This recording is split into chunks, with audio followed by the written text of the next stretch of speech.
Hello बच्चों। तो कैसे हैं आप सब लोग। उम्मीद है बिल्कुल ठीक होंगे, स्वस्थ होंगे और पढ़ने के लिए बिल्कुल तैयार होंगे। तो जैसे कि आप सब लोग जानते हैं, हमने 10th क्लास की एक साइंस की सीरीज चालू की हुई है, जिसमें हमने काफ़ी सारे टॉपिकों को जो है कवर कर चुके हैं। हालांकि जो फर्स्ट चैप्टर और सेकंड चैप्टर है उनको हम कंप्लीट कर चुके हैं। जिस बच्चे ने नहीं देखे हैं वो जाकर के प्लेलिस्ट में देख सकता है। और ये हमारा थर्ड चैप्टर चल रहा है, जिसका नाम है धातु और अधातु, और इसके भी हम जो है 7 वीडियो जो है अपलोड कर चुके हैं। ये इसका 8th वीडियो है, ठीक है। और आप जैसे कि देख पा रहे हैं इस चैप्टर इस टॉपिक में भी, मतलब इस जो हमारी ये 8th वीडियो है, इसमें भी हम काफ़ी सारे टॉपिकों को कवर करेंगे, ठीक है। तो आइए बिना देरी के साथ शुरुआत करते हैं, एक बार विश कर लेते हैं। So welcome to my YouTube channel study room 2.0। और जैसे कि आप सब देख पा रहे हैं, बिना देरी के साथ आइए शुरुआत करते हैं आज के सेशन की, ठीक है। धातुओं का संचारण, ठीक है। नम वायु नम वायु के संपर्क में आने पर सतह की धातु का क्षरण संक्षारण कहलाता है। यानी जो कोई अगर धातु है वो किसी नम वायु के संपर्क में आने पर उसकी धातु का जो क्षरण होता है उसे ही हम क्या कहते हैं, संक्षारण कहलाते हैं। जैसे कि आप एग्जाम्पल आपको बताएंगे तो वो कैसे होता है ये भी आपको पता लग जाएगा। यह एक ओक्सीकारक प्रक्रम है, ठीक है। ये कैसा है, एक ओक्सीकारक प्रक्रम है। जैसे लोहे पर जंग लगना, तो जैसे कि आप सब जानते हैं कि अगर हम लोहे को खुली वायु के नम वायु के अगर संपर्क में छोड़ देते हैं तो उसका क्या है, जो क्षरण होने लगता है, संक्षारण कहलाता है जो, ठीक है। मतलब क्या है, लोहे पर ऑटोमेटिक क्या होता है, जंग लगने लगता है। यह एक कैसी होती है, ओक्सीकारक प्रक्रम होता है, ठीक है।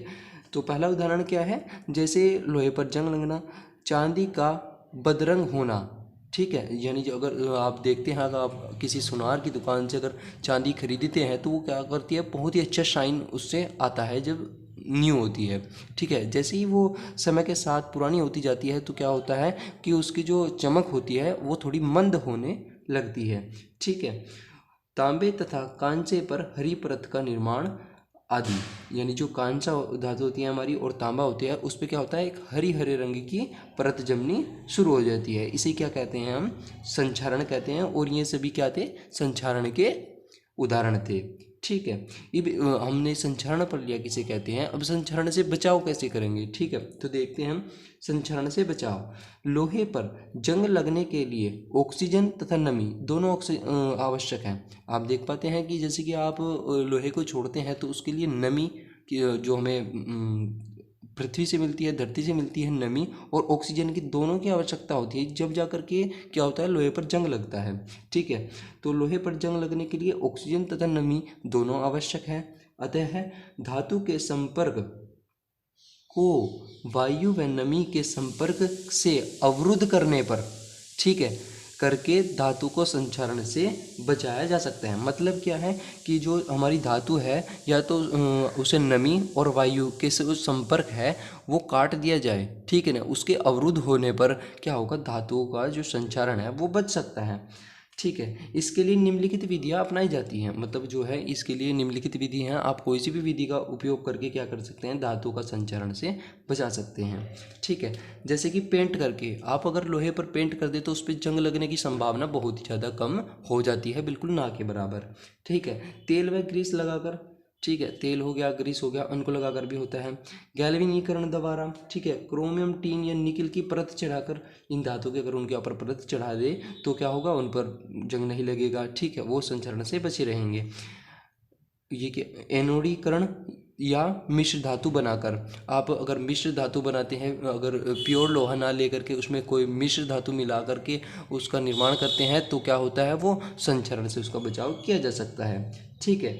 तो उसके बाद आता है हमारा उपधातु। उपधातु किसे कहते हैं, कुछ तत्वों में धातु तथा अधातु दोनों के गुण विद्यमान रहते हैं। मतलब क्या है कि जो धातुओं के गुण होते हैं और अधातुओं के गुण होते हैं, तो ऐसे कोई तत्व जिसमें धातु और अधातु दोनों के गुण विद्यमान रहते हैं उन्हें क्या कहते हैं, हम उपधातु कहते हैं।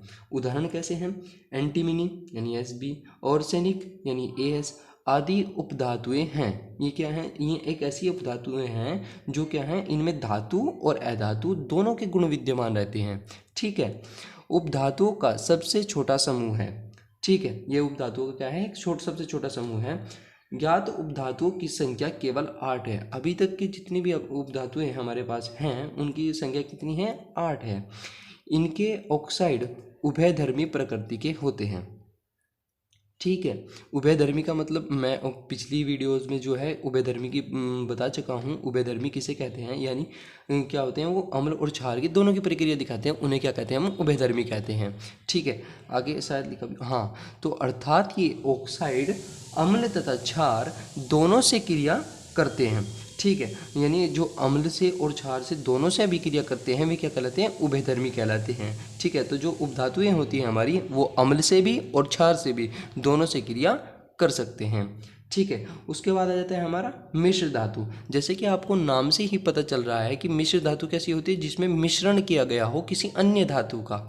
ठीक है, वो प्योर ना रह करके उसमें किसी धातु का मिश्रण कर दिया जाए तो वो क्या कहलाती है? हमारी मिश्र धातु कहलाती है। दो या दो से अधिक धातुओं को गलित अवस्था में मिश्रित करने पर निर्मित समांगी मिश्रण को मिश्र धातु कहते हैं। ठीक है, तो जैसे कि आप सब देख पा रहे हैं कि दो धातुएं हमारे पास हैं या दो से अधिक भी हमारे पास धातुएं हो सकती हैं।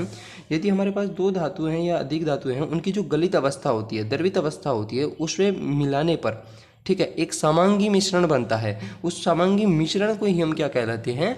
मिश्र धातु कहते हैं। ठीक है, इसके गलनांक एवं क्रियाशीलता शुद्ध धातु की अपेक्षा कम होती है। जो हमारी शुद्ध धातु हमारी जो होती है उसकी जो क्रियाशीलता होती है और गलनांक होती है वो शुद्ध धातु की अपेक्षा क्या होती है? बहुत ही कम होती है। ठीक है, कॉपर की दो मुख्य मिश्र धातुएं हैं। जो हमारा कॉपर होता है यानी Cu होता है उसकी क्या होती है? दो मुख्य मिश्र धातुएं हैं, तार, मशीन के पुर्जे तथा बर्तन बनाने में पीतल का प्रयोग होता है। ठीक है, तार जो होते हैं मशीन के पुर्जे तथा बर्तन बनाने में पीतल का प्रयोग किया जाता है। ठीक है, जिसमें कॉपर क्या होता है? 70%। जो हमारा कॉपर होता है 70% और जिंक कितना होता है? 30% होता है।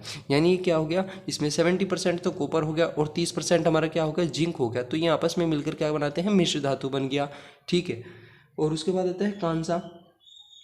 कांसा जो होता है हमारा उसमें क्या होता है? Cu जो होता है 88% 88% होता है और Sn जो होता है हमारा 12% होता है। इसमें अगर हम इन दोनों को मिला दिए Cu और Sn को तो मिला दें तो हमारा टोटल 100% हो गया। और इससे हम क्या निर्माण करते हैं? बर्तन भी बना सकते हैं और मूर्तियाँ बनाने में भी इसका प्रयोग किया जाता है। तो मिश्र धातुएं से इन्हें क्या कहते हैं? इन सभी को हम मिश्र धातु कहते हैं, जिसमें दो या दो से अधिक जो धातुएं हैं आपस में मिलती हैं। ठीक है, उसके बाद आ जाता है हमारा अमलगम। ठीक है, कुछ धातुओं जैसे तांबा यानी Ag, सोना Au, tin Sn, copper Cu, sodium, potassium, mercury, ये क्या है? सभी में बने विलयन को अमलगम कहते हैं। ठीक है, ये क्या है कि जो जितने भी उदाहरण लिखे हुए हैं इनसे बने विलयन क्या कहलाते हैं? हमारे अमलगम कहते हैं। और जो हमारा आ जाता है लोहा यानी आयरन Fe, Pt यानी प्लेटिनियम, ये सारे क्या, ये दोनों क्या होते हैं? ये अमलगम नहीं होते हैं। ये क्या करते हैं? ये विलयन ये बने विलयन में नहीं होते हैं। ठीक है, तो ये क्या कहलाते हैं? अमलगम नहीं होते हैं। ठीक है, उसके बाद आ जाता है हमें सोने की मिश्र धातुएं। जो हमारा सोना है उसकी मिश्र धातुएं देख लेते हैं। ठीक है, शुद्ध सोना काफ़ी नर्म होता है। जो हमारा 24 कैरेट सोना होता है वो काफ़ी नर्म होता है। ठीक है, इसे 24 कैरेट सोना भी कहते हैं। सबसे जो शुद्ध सोना हमारा माना जाता है वो 24 कैरेट सोना माना जाता है, लेकिन इससे आभूषण नहीं बनाए जा सकते क्योंकि ये काफ़ी ज़्यादा क्या होता है? नर्म होता है, तो इससे आभूषण भी नहीं बनाए जा सकते। इसकी कठोरता तथा मजबूती बढ़ाने के लिए इसमें चांदी या तांबा मिलाते हैं। इसमें थोड़ा सा हम क्या मिलाते हैं? 2% कितनी भी मान सकते हैं हम, जितनी मिलाई जाती होगी उसमें क्या है? या तो चांदी मिला देते हैं या थोड़ा सा तांबा मिला देते हैं, जिससे कि क्या हो? ये नर्म से क्या हो जाए? थोड़ा कठोर हो जाए। ठीक है, जिससे यह आभूषण का निर्माण के लिए उपयुक्त बन जाता है। मतलब अगर हम इसमें थोड़ी सी चांदी या थोड़ी सी मात्रा हम तांबे की मिला दें तो क्या होगा? हमारा आभूषण बनाने के लिए यह क्या हो जाता है? उपयुक्त हो जाता है। उदाहरण, आभूषण निर्माण में 22 कैरेट सोना का प्रयोग किया जाता है। मतलब क्या है कि जो हमारा आभूषण बनाते हैं हम, जो सोने के जो आभूषण होते हैं, अगर उनमें हम 24 कैरेट सोना लगा दें तो वो काफ़ी नर्म होता है, ठीक है, लेकिन उससे आभूषण बनाए ही नहीं जा सकते। तो इसमें क्या करते हैं हम, जो हमारा सोना होता है इसमें हम थोड़ा सा चांदी या तांबा मिला देते हैं, जिससे 22 कैरेट सोना बन जाता है। और इस 22 कैरेट सोने से हम क्या बना सकते हैं, आसानी से आभूषण का निर्माण कर सकते हैं। अर्थात 22 भाग शुद्ध सोना होता है। मतलब 22 कैरेट का क्या मतलब हो गया कि इसमें 22 भाग जो होगा वो बिल्कुल शुद्ध सोना होगा, और 2 भाग क्या होगा, या तो तांबा होगा या हमारी चांदी होगी, ठीक है। ये क्या होती हैं, सोने की मिश्र धातुएं होती हैं। और अब आ जाता है कुछ मिश्र धातुएं एवं उनका संगठन, ठीक है।